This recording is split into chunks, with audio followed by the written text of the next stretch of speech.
ধর্মীয় ভাব গাম্ভীর্য ও উৎসাহ উদ্দীপনার মধ্য দিয়ে রাজধানী ঢাকায় উদযাপিত হচ্ছে পবিত্র ঈদ উল ফিতর।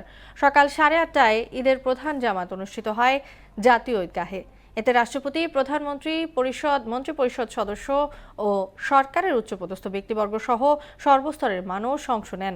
নামাজ শেষে দেশে দেশে যুদ্ধ বন্ধ সহ মুসলিম উম্মাহ ও বিশ্ব শান্তি কামনায় বিশেষ মোনাজাত করা হয়। এমআর আসাদের রিপোর্ট। দেশের প্রধান ঈদ জামাত সকাল 8:30টায় জাতীয় ঈদগাহে অনুষ্ঠিত হবার কথা থাকলেও ভোর থেকেই মুসল্লিরা আসতে শুরু করেন। দীর্ঘ সারিতে ঈদগাহে প্রবেশ করেন তারা।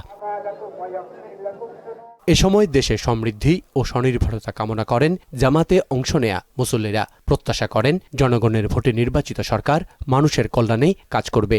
আলহামদুলিল্লাহ, খুব ভালো লাগছে। আশা করি যদি পুরুষ প্রধানমন্ত্রী, দেশে বিশেষ রহমত বরকত আসবে। স্থায়ী একটা প্রধানমন্ত্রী, এটা অবশ্যই একটা খুব ভালো ফিলিংস।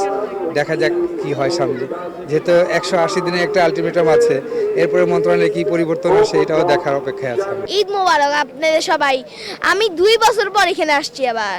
দেশে দেশে যুদ্ধ বন্ধ এবং বিশ্বের মুসলিম দেশগুলোর দৈন্য দশার মুক্তি চান তারা। প্রত্যাশা করেন বিভেদ ভুলে ইস্পাত কঠিন দৃঢ়তার ঐক্য প্রতিষ্ঠিত হোক মুসলিম উম্মার মধ্যে।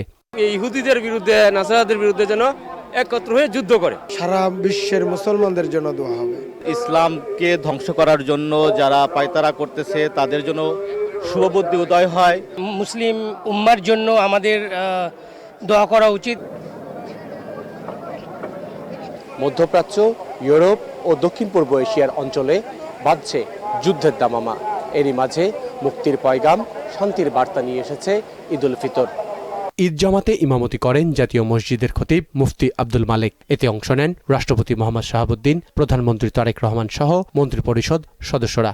এছাড়া অংশ নেন বিচারক, প্রধান নির্বাচন কমিশনার, সংসদ সদস্য ও বিভিন্ন মন্ত্রণালয়ের সচিবরা।